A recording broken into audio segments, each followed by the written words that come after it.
I don't think there's anything else I need to say at this point, so I want us all to prepare for this evening with a little bit of a prayer. So I would ask you to sort of get into whatever spirit or attitude you need to pray, and spend a moment just focusing yourself, inviting God to be a part of your life, this meeting, and what we're doing. So let's pray together.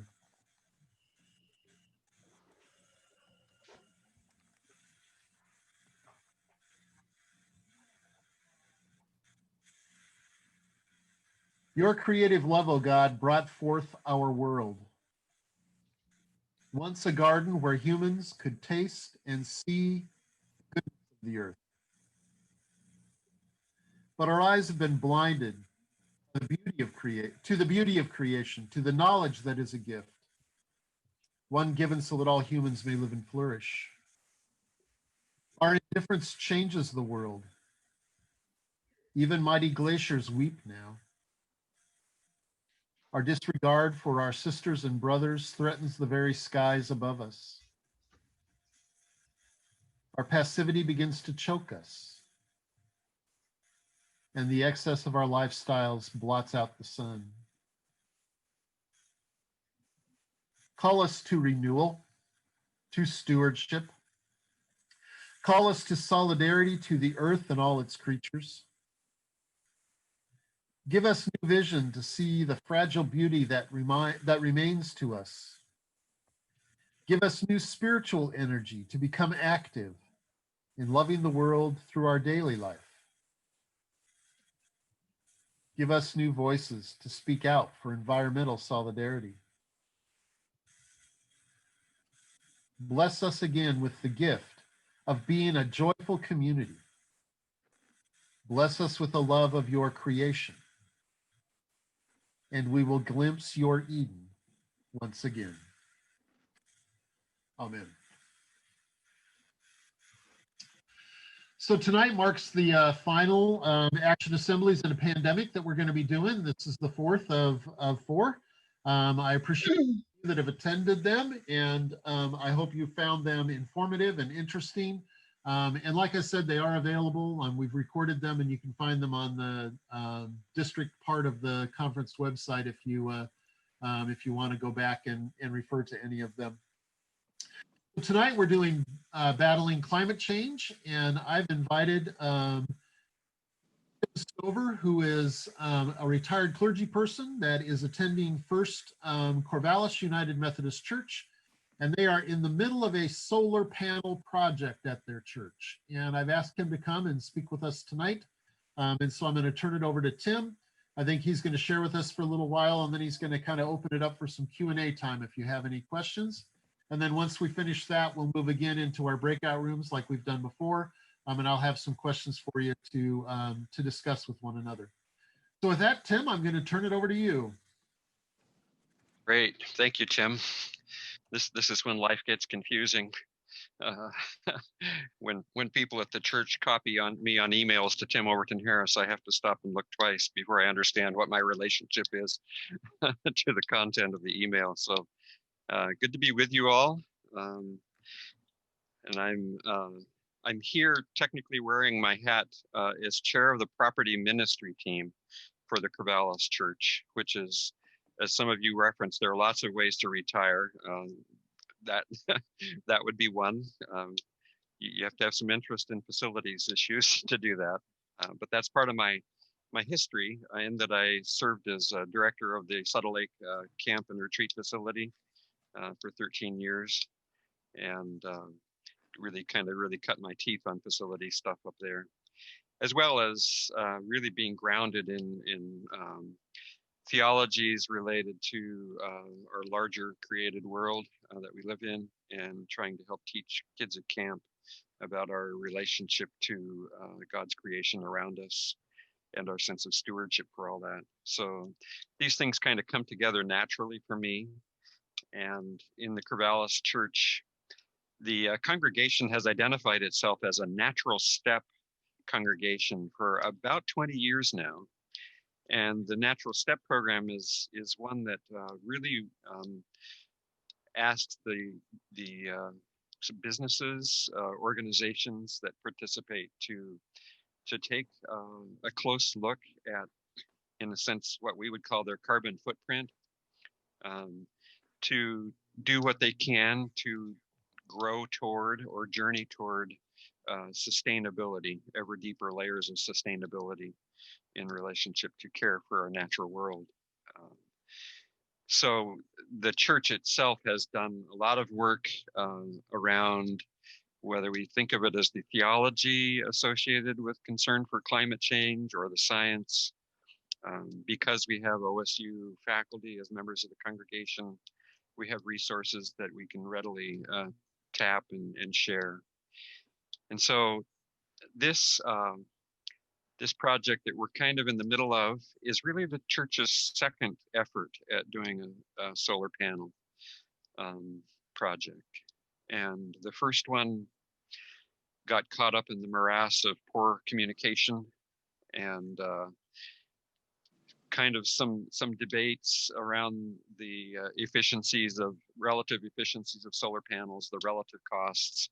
Why would we want to do this? Is there a good reason in terms of stewardship of our financial resources for doing this? And as you all know, change keeps happening, that solar panels just become less expensive and more effective and kind of longer duration. And so we have come back around to it really at the urging of some of the young families in our congregation who want to have some sense of hope for their own children. And they're really clear that the church needs to, in a sense, make a statement about its commitment to dealing with climate change. And at the root of that is the concern for fossil fuels and the degradation of our climate environment. So that's where some of the energy has come for this. And we started back into the process, this iteration of it, almost 3 years ago, as I assumed the position as chair of the property ministry team. There was already a meeting on my agenda that had been set up by some other folks in the congregation. And that was a meeting to meet with a person, the name of Dan Orzek, who is the leader of an organization called the Oregon Clean Power Cooperative, to help us take a look at what some of the options were for our church to engage with solar projects and some optional funding resources, things like that. And so that's where we began. One of the decisions we made early on was to get a feasibility study done. And what we wanted to understand as being feasible was that we could generate all of the electrical power that we used in our facility. So we took the year 2018 and looked at our total electrical expenditures for that year and said, how feasible is it for us to build a solar photovoltaic system that will generate enough power to take care of that part of our carbon footprint? And so we contracted with a couple of firms in Eugene, and they came back with a study that showed us how we could do that on our, I'll use the language of campus, because we have 2 church buildings and 2 fairly good-sized parking lots as well. We have the older main church building with the sanctuary, and then we have a newer building that was built as a multi-purpose, what we call community center, back in around 2002, 2003. So they came back with a proposal that evaluated all of the issues of structural stability, strength, roof types, whether roofs were sloped too steeply or not, and shading from trees, from other buildings, and those kinds of things to let us know what would be an optimally efficient system. Some of it would be in the form of panels on the roof of our community center building. About a third of the capacity that we were looking for, we could generate there. About 2/3 of the capacity would have to come in some other way. The main church building didn't provide any reasonable options for us. So they proposed essentially building a carport in a parking lot that's adjacent to the newer building, and having the entire roof system of that carport be uh, solar panels. So our next step was to begin investigating grant programs that might help us with this project. And the people who did the feasibility study for us recommended one that was available through our electrical supplier. We are with Pacific Power. I'm not sure who your electrical power supplier is up in the regions you're in, but that's a kind of a critical issue. We're with Pacific Power, and they have a thing called the Blue Sky Initiative that does a couple of things. But one thing it does is provides grants, particularly to nonprofit organizations who are trying to do what we're trying to do. Turned out that they would not fund the actual superstructure of the carport in any way, and that was the most expensive part of the whole project. So we had to back off from that. But our church council had already taken a look at the feasibility study and said we want to keep moving this forward. So we created a team of kind of representative team of folks from the church and a couple of church staff members, including one of our senior high youth group members who considers herself a climate activist. And moving ahead. Right now, we're waiting for reports back from structural engineers just to verify that our rooftop can handle all that we propose to do in that space. So that's kind of where we are. A couple of things that have been important for us. Our congregation is really supportive of the idea. The question is how we deal with the costs associated with it, and how we deal with a sense of stewardship. So for an example, I mean, the total cost of our system installed would be around $380,000. So of course, someone would say, well, if we could raise that much money and put it in an investment account, wouldn't that, cover our electrical costs pretty readily, for the foreseeable future? So do it from the investments on that account. But then that misses our first point of trying to do this as a matter of care for what's happening with climate change and the fossil fuel conundrum. So others will say, well, I saw some research the other day that there's some new design with highly increased efficiency in panels, and maybe we should just wait, until that technology's out. And that becomes kind of a dead end trip if you're always waiting for what's new and better. At some point, you need to make the commitment. And in our congregation, we feel like we need to make a commitment that speaks to not only our members of our congregation, but to our larger community. So, and we, our church is identified as a hotspot on a list of top solar locations in the community that would be candidates for just such a project. So what we know is that there are others on the outside looking in who are definitely ready to encourage us as well. And that's what we really see the project as, being something in support of the community, because all of the power generated would technically go through the electrical systems associated with the newer community center. That community center is right now is being used 24/7 as a women's shelter. And this is, we've used as an emergency winter shelter for overnight purposes for several years. But late last winter, when the whole COVID thing kicked in, the men's shelter in our community had to shut down because they couldn't deal with social distancing issues. And we just decided that if we committed the whole facility to the women's shelter, that we could spread out, they could do the social distancing they needed. And so instead of closing the facility down, we really opened it up and turned it into a 24/7 thing with meal support and additional like caseworkers, community support folks, and have turned it into a real ministry that way.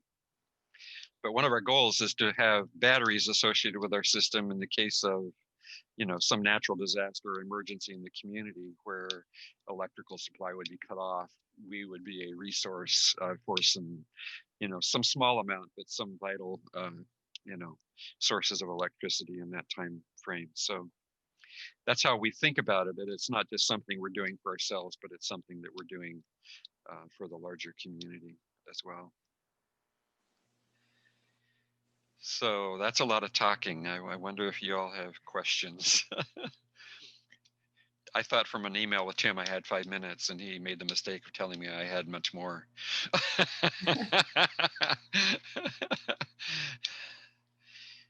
So anyone have a question for Tim?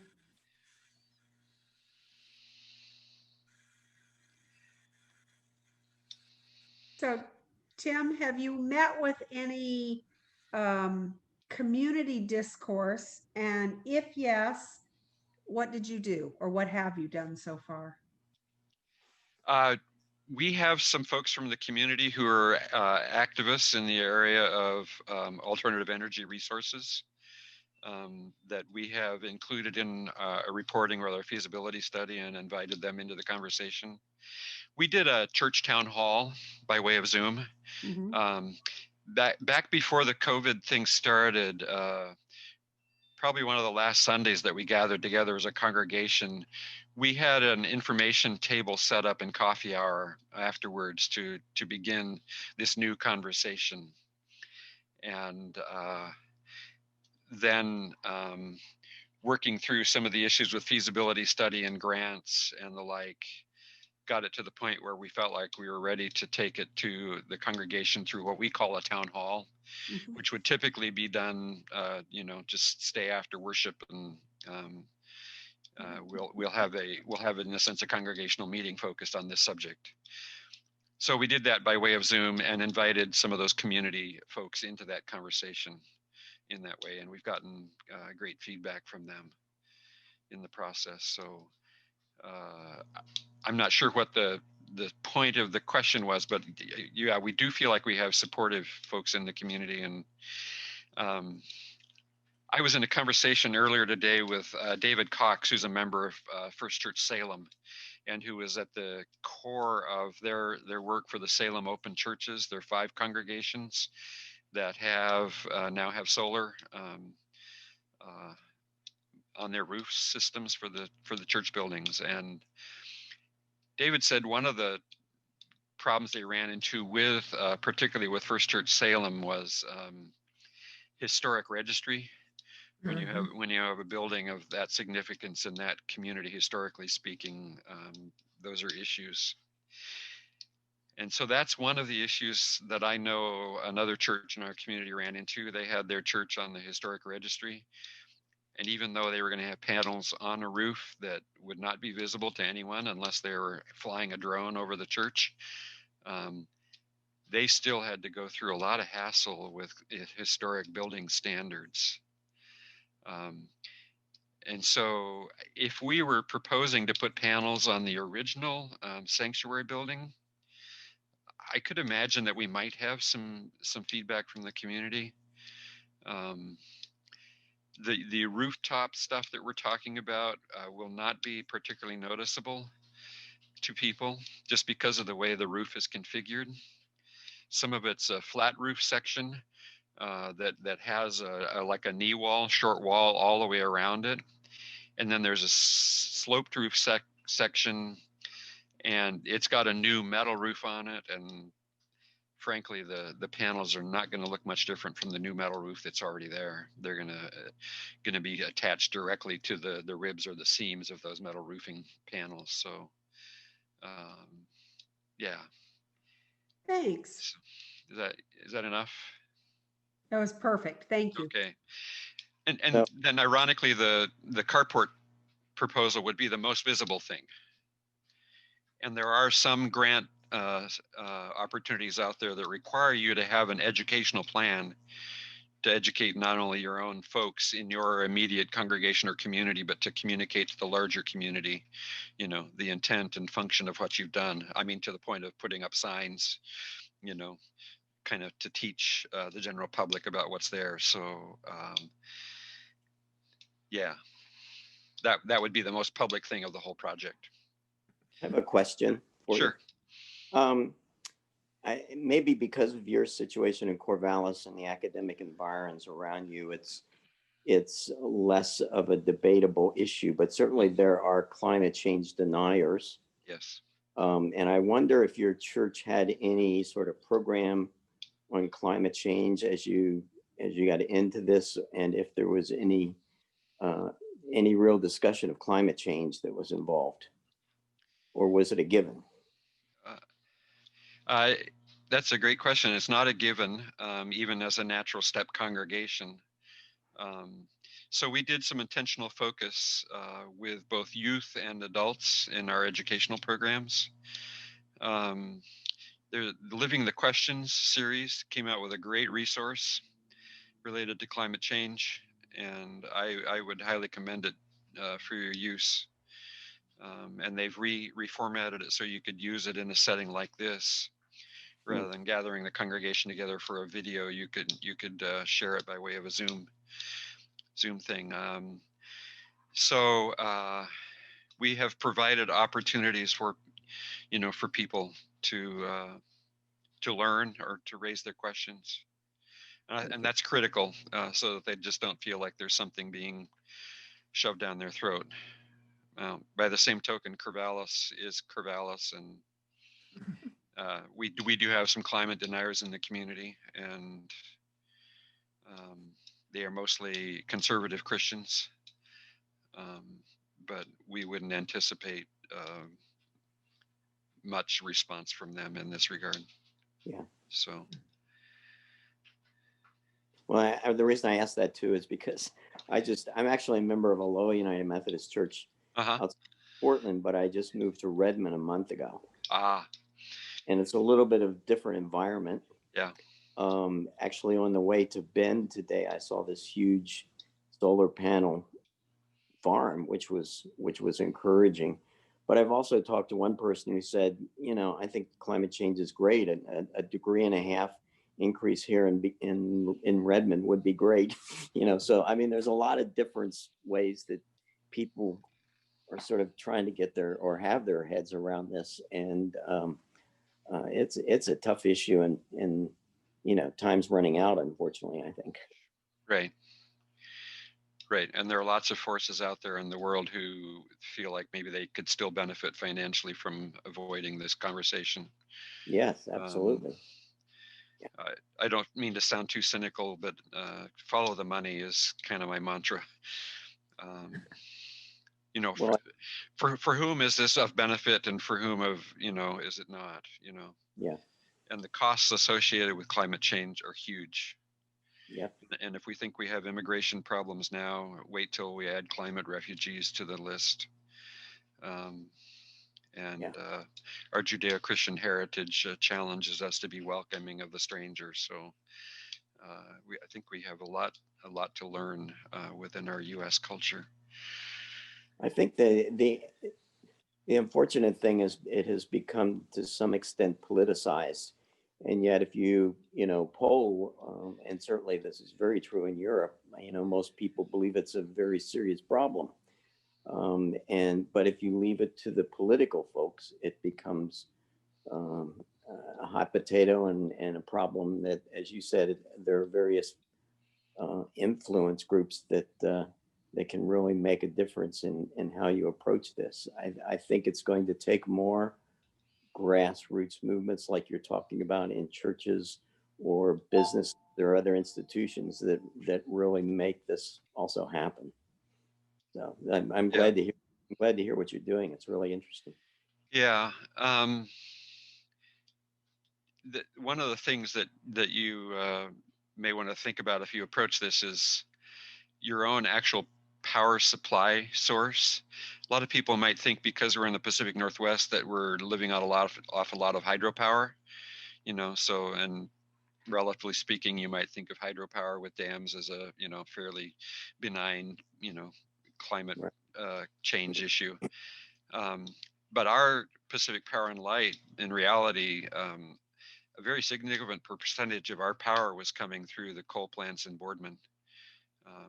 So that's something that has changed in our time of working through this process. But Yeah. that's part of what you have to kind of dig in and find out what the actual issue is for your community. Even how do we make the issue of climate change tangible?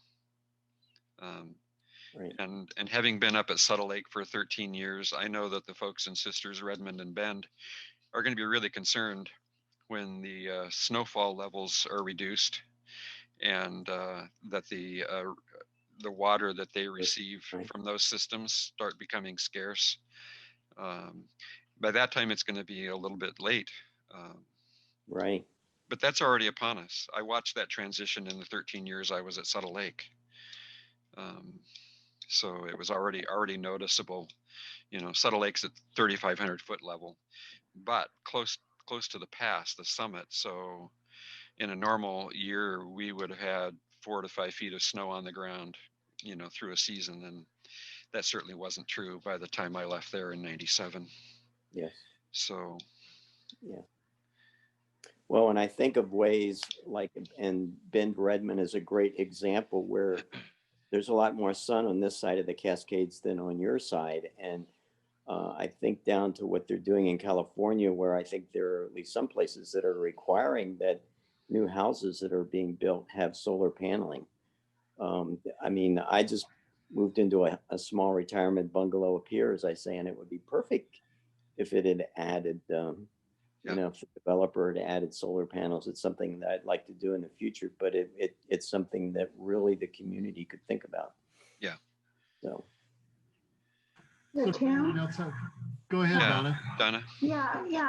I have a lot of interest in the, shall we say, the cultural context of your church before you took on this project. In other words, churches have certain missions and areas that they're attracted to. So prior to this fairly large project, were there other, shall we say, green projects or projects that preceded this? Because I think within my church, we're interested in homelessness and a few other issues, but this would be a totally different project to our church. And it wouldn't be, it might take an awful lot of selling and that kind of thing. So I'm interested in what the Corvallis history was before in regard to sustainability projects and green projects within the church. Yeah, so I started out by talking about the congregation's history over the last 20 years as a Natural Step congregation. And I'll send Tim a link to the Natural Step program. But that's a program that focuses on a journey towards sustainability.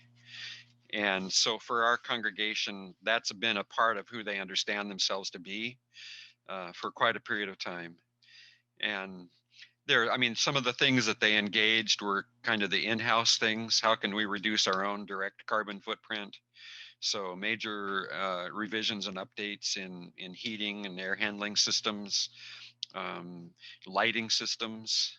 In fact, we had to be careful about what data we used for our electrical energy consumption, because we had just kind of finished out a major lighting system renovation, going to LED fixtures in most of our facility, and we were anticipating that was going to bring a significant reduction in our electrical power usage also. So if you were to come to the Corvallis Church, you would find that the grounds surrounding the church are kind of a restored natural prairie, Willamette Valley prairie system that is being supported as a bird, bee, and butterfly environment. One of the members of the church is a retired horticulture professor who spent his professional life doing what the nursery business industry wanted him to do, and now he's very happy to explore other options. Community garden systems on some of our land.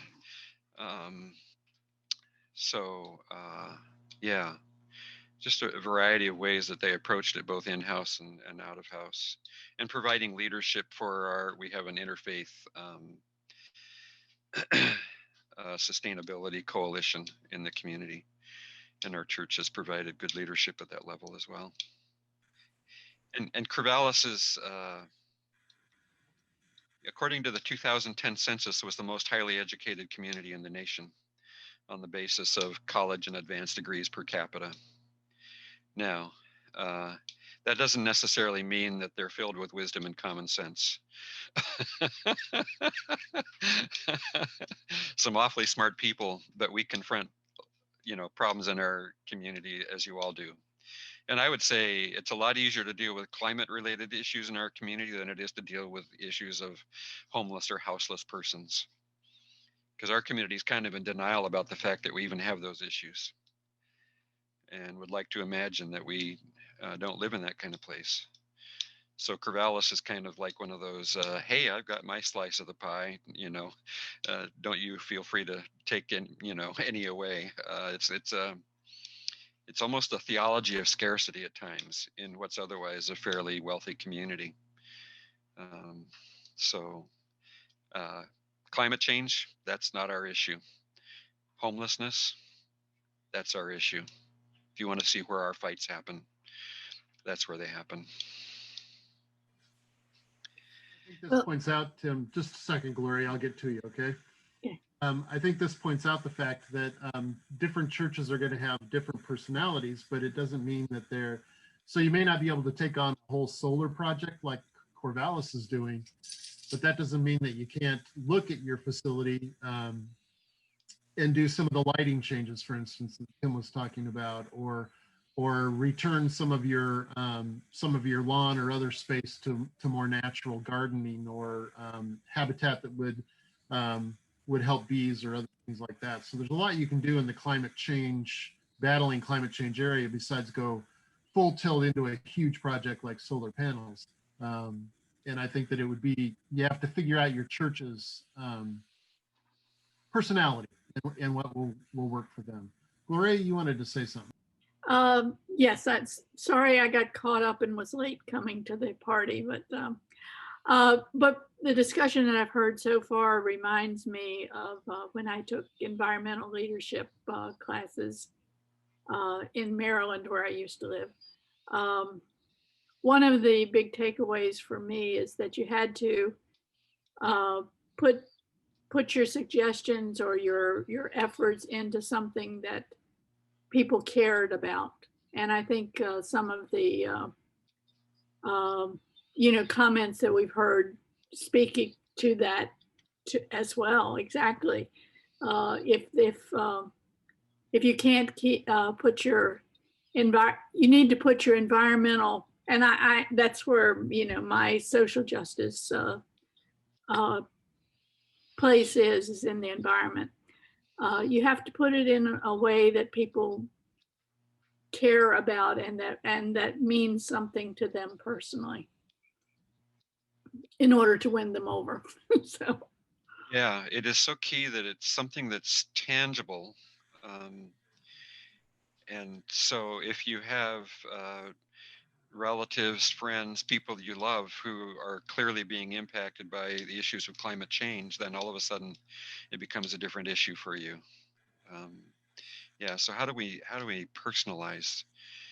Climate change just sounds like such a huge thing. It's hard to understand how it's tangible. But we have some families in our church who live, as we say, on the east side of the Willamette River. The main part of Corvallis proper is on the west side. But they rely on well systems, and their well systems are going dry by the end of the summer now. They're having to truck water in, and that's that's clear sign that the water table in the Willamette Valley is not as reliable as it used to be. Yeah, and I was thinking, Richard, as you were talking about your driving from Redmond to Bend and seeing a big solar panel array, that might very well be one of Oregon State University's arrays. They have some big arrays here in Corvallis. The school district has a couple of big arrays where they're trying to, the Oregon State University's goal is to be carbon neutral in terms of electrical power usage by 2030, I think. And so, and that doesn't mean that their arrays are on buildings on campus, but they're, I mean, they have, in a sense, campus facilities around the state, and they're distributing that. And ironically, the other thing that they're focused on with their agricultural research is, turns out that if you have those solar field arrays, they create some combined sun and shade spaces that are really actually great enhancements for growing certain food crops. So keep your eyes open for stories around agri-photovoltaic systems where you actually grow crops in the shade of the solar panels. So. All right. Well, any other questions for Tim at this point? Well, Tim, thank you very much for being with us and sharing Corvallis' story and challenging us to consider what we might be able to do for climate change. So I'm going to start breaking you out into breakout rooms, and I hope that you will have some discussion. I will give you some prompt questions, but you don't have to feel like you need to necessarily answer the questions I'm asking you. But I would ask you to begin by introducing yourself to each other, and make sure you share your name and the church that you're from, just so that we can kind of put that into place. So there are going to be about 4 of you in each room. So here we go. Well, I was hearing that my questions didn't come across. Did they not come across to you all? Yeah, that they were, but that typing is so small, it's hard to read. That's hard, yeah. Yeah. Hold I can't on. do anything about that. That's just the way that the system is. Last week you could see them. Last week I could read real well. Interesting. Well, so anybody have any reactions to the breakout groups, the sharing that went on there, or anything else? Well, one idea we had was talk to our representatives and Congress and Senate, talk to our representatives and get them online to support the things we want to do. Good. Others? Richard Stouffer was telling us about the civilian assemblies that they have addressing climate change in Europe, and that because it covers a number of countries and there's a pretty powerful voice, they've been having a pretty good impact. And maybe we need to have some climate change assemblies in the US. Yes, I think I'm going, yes. I mean, it's had a huge effect in the UK and in France, where these, they call many public assemblies are put together. They're actually put together by the government, but they're apolitical. So they have representatives that are chosen from all different avenues in society. And then they also use a lottery just to pick people out of the general public. And they've been meeting on weekends, much like we are, I think, and have come up with, the UK Assembly has just released their recommendations. I think there's about 170 of them. And the politicians cannot ignore these. I mean, these are these are their voters. And if they don't start recognizing that they have to do some of these things, it's going to be difficult for them. And hopefully it's not too late. So. As an organizer, I can say that our government is not going to do this anytime soon. But that doesn't mean that we can't hold conversations in our own neighborhoods. And, it can begin with, a couple of churches talking together or inviting a couple of neighbors to a Zoom meeting and leveraging your social media contacts. Just saying. Yeah, I mean, I think that's true, but I think we're at a point now with so we say, a change in leadership, that things could happen pretty quickly. I mean, Biden is putting together all these groups for various things. He can put together a group that's apolitical, that's related to climate change, that has not only scientists on it, but also lay public, engineers, things that are going to be important to move this country in the right direction. So that we have lots of alternatives to the ways that we're making carbon footprints now. So I mean, I think it's a time to do it. I agree that there has to be local changes in churches, local changes in communities, but this is such a global problem that unless these things are indeed addressed globally, it's going to be difficult. And you know, as I was saying, this problem is actually, you can go back to the early 1980s, and National Geographic had a whole publication, one monthly publication on climate change. Did it do anything? No. And it's, you know, they still have them, but it's got to happen now or it's not going to happen.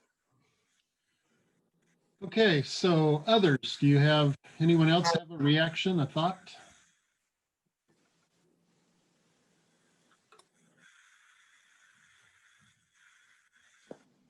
I remember, at when I was in Woodburn, a group of people came up with, smoking in a park to ban that, and they did. I mean, like, individuals and different groups can work locally to organize that. And I think when you start that, then there'll be more interest, and start getting people on board with the same goal. Then probably the political figures will look at it and decide it is an issue. But if we will not make a difference in our own little community, it won't be supported. I think it's got to be both and. I mean, I think that you do have to organize locally. You have to do things within your own neighborhood, your own community. Right.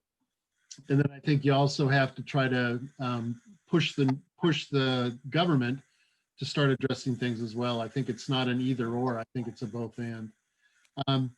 Just one example of what's going on. There was an island up in Alaska, and the United Methodist Committee on Relief and the state government and several other organizations had to come together and relocate this entire village off this island because of the rising sea levels. And I know that there's a similar thing going on in the South Pacific. Mm-hmm. A group of folks that are actually being relocated to a part of New Zealand, I think it is, sort of a whole island culture is being relocated because the sea levels are rising and they're going to be flooded out. So it's already impacting us, and we need to take this seriously. Yep. Anybody else have any kind of a thought or a reflection? Heather. As a very tired pastor who is very active in the community, I would like to say that not every church has to do everything. Right.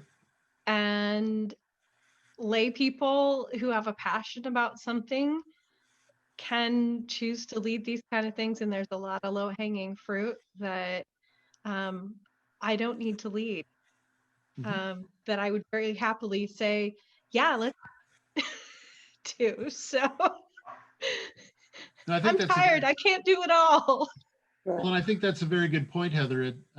It has to do with, what are your passions, both individually and in your church. You can't do everything, but what you can do, hope to find a way to do it. And don't wait for your pastor. Don't wait for your church lay leader.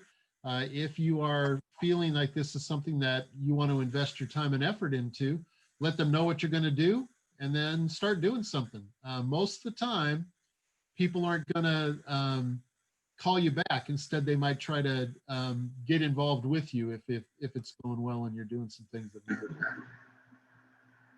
Well, that certainly happened in Aloha with the conversion to LED lighting. There was one individual in particular that took the lead on that and brought it up through trustees and made it happen. And that was a great thing. That's a great, you need those type of people. You're exactly right.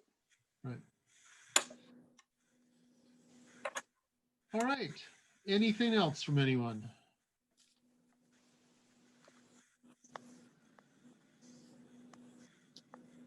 Okay, well, I want to thank you all for attending these and for your input and your reflection and your willingness to talk to one another in your groups. Hopefully you generated some ideas. Hopefully you understand that this is not a call to everybody do everything, but it's more of a find your passion and try to respond to that passion out there in the world. There are a lot of needs and we can't do everything.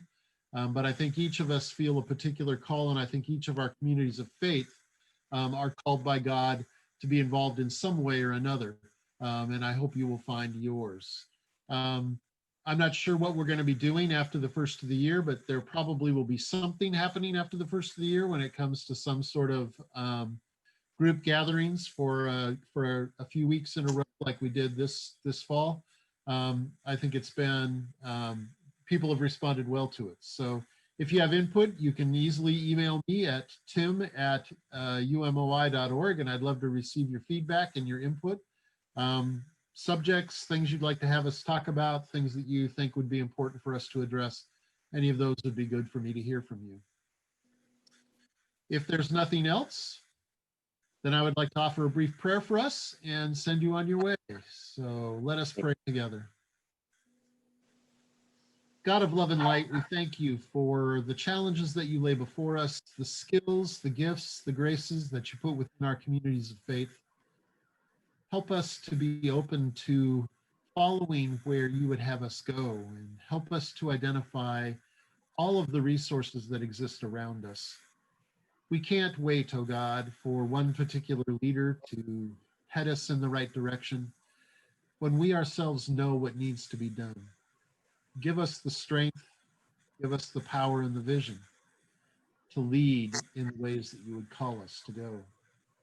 I thank you for those on this call, those that have joined us in other times to hear about other ways to be in mission and ministry. And I pray for each of our churches as we continue to figure out what it means to be church, even though we're not meeting in our buildings. As we continue to figure out what it means to serve and to love, even when we can't necessarily do it in the ways we're used to doing it. Help us to realize, oh God, that we are making a difference, that we are transforming lives, that we are transforming the world. Bless us and be with us all. We pray in Christ's holy name. Amen. Amen. All right, everybody. Well, thank you. Have a great night. Thank you. Okay, you too. Thanks, Tim. You're welcome.